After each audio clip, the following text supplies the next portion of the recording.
Hey everybody, welcome to The Bottom Line. I'm Michael Noland. Tonight we're going to be talking about one of the Beatles' very best albums, an album that many of you and Beatle fans in general would list as their very best album, an album that many rock critics and rock publications have listed as classic rock's greatest album of all time. Of course, I'm talking about the Beatles' magnificent Revolver album.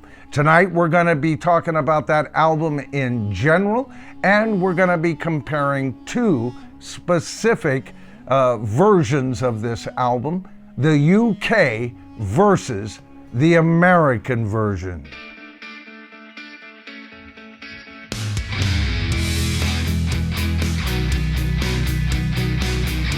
All right, so I know a lot of you were thinking as I took my short walk on the beach there, that what in the hell is Michael talking about? Comparing the UK version to the US version? I mean, the UK version has 14 cuts on it, and the US version had 3 of John Lennon's great songs removed from it.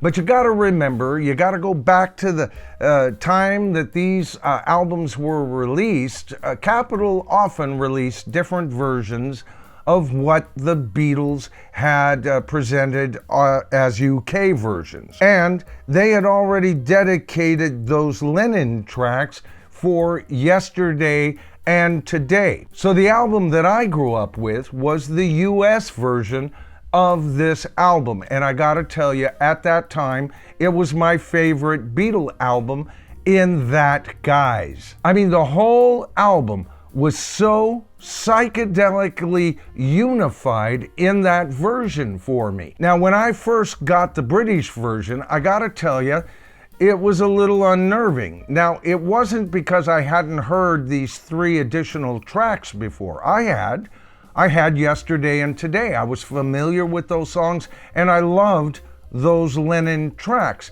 But they didn't seem to sit side by side with the rest of the material to my ears, with the exception of one of those tracks. And of course, I'm talking about I'm Only Sleeping. It seemed to me that both And Your Bird Can Sing and Dr. Robert, both great tracks, fit better elsewhere. They had a more of a mid-Beatle period, and this album was swinging the Beatles heavily into their psychedelic period.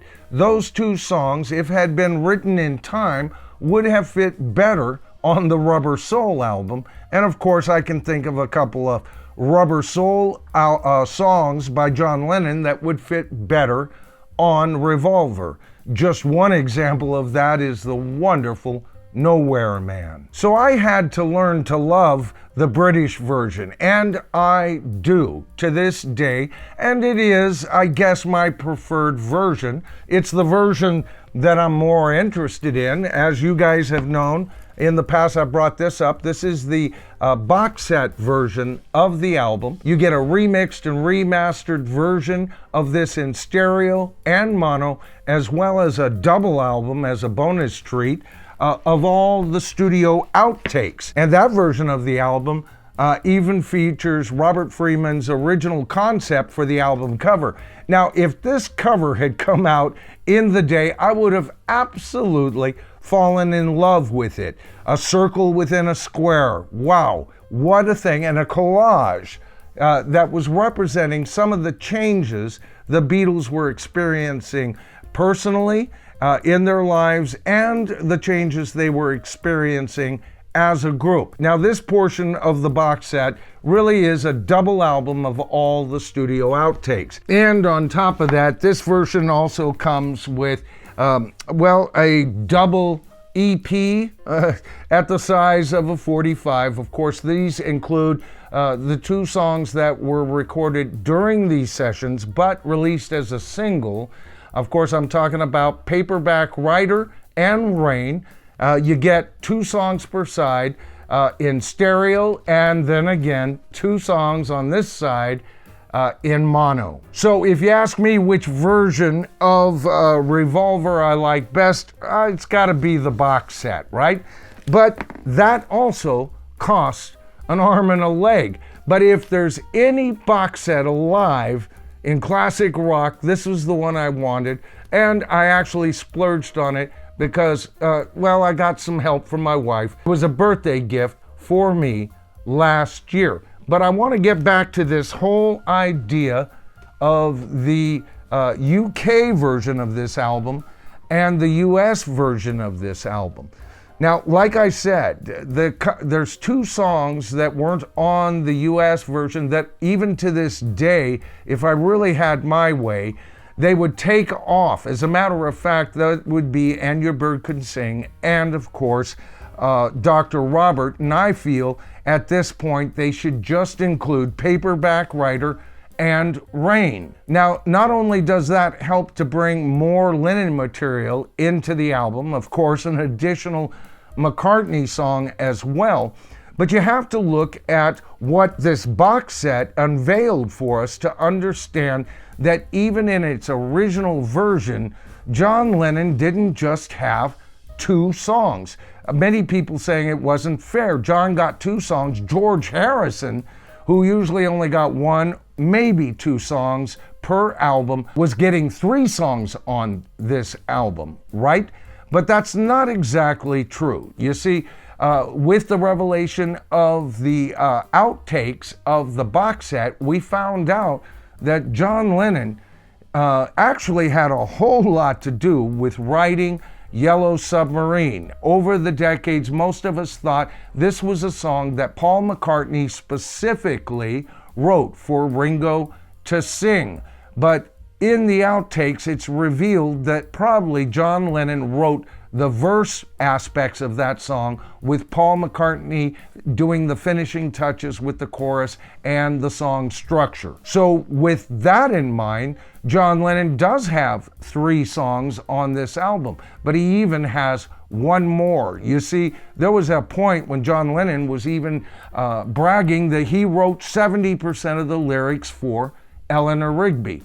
Now, that doesn't turn out to be historically true, but he was the impetus for 70% of those lyrics, certainly. Not only including a couple of choice lines, but encouraging people to think along the lines, with Ringo chiming in with a line, and even Mal Evans being part of the writing team for that song. So in the end, even the US version doesn't have just two John Lennon songs. Now, a lot of fans divide the Beatles' career in half, don't they?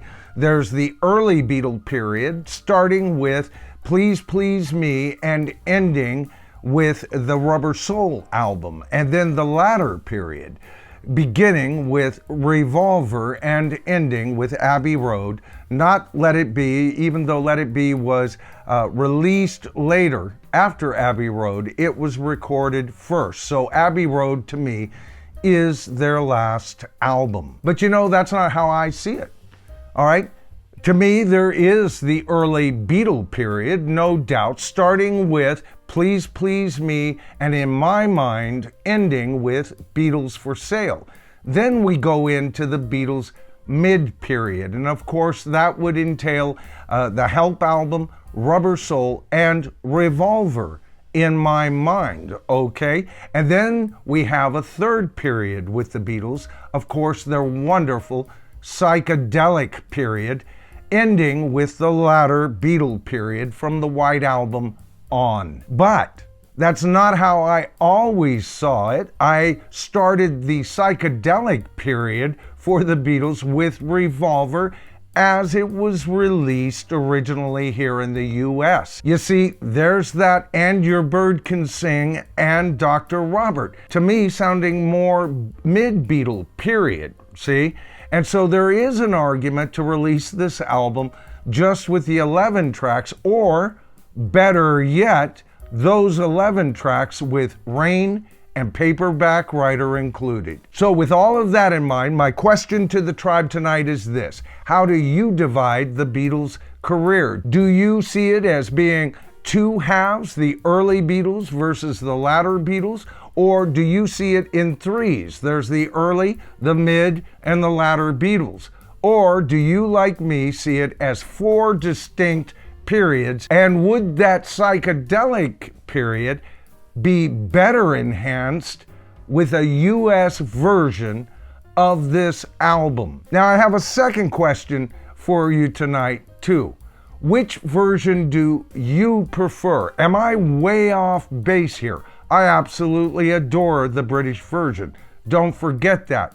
But I also see the US version as being better representative of the rest of the material, minus those 3 cuts, actually minus only 1, because I think I'm Only Sleeping fits so well into this album. If they put out a version with Rain added to it, that would give John Lennon writing credits on 6 of the tracks. All right, folks, that's the video for tonight. I hope you enjoyed it. If you did, please give me a thumbs up. That helps the YouTube algorithm better identify this channel to a wider audience, and the channel grows as a result. If you have not subscribed to the channel as of yet, I don't know what's holding you off, because it's so damned easy. All you have to do is hit that subscribe to the tribe button, tap that top bell icon, and you'll be notified of all my future videos, live streams, shorts, and all of that stuff. All right, I still have my poll going on, and I want to thank each and every one of you that gave me so many wonderful super thanks, and you have probably already seen my shout out to you wonderful folks on my last stream. All right, I'm Michael Noland. This is The Bottom Line, but I always have to make this disclaimer, don't I? The bottom line as I see it, the bottom line for the whole channel, is more well developed in the comment section. I want to hear from each and every one of you, because you know what? When you do that, you show everybody that we are the tribe.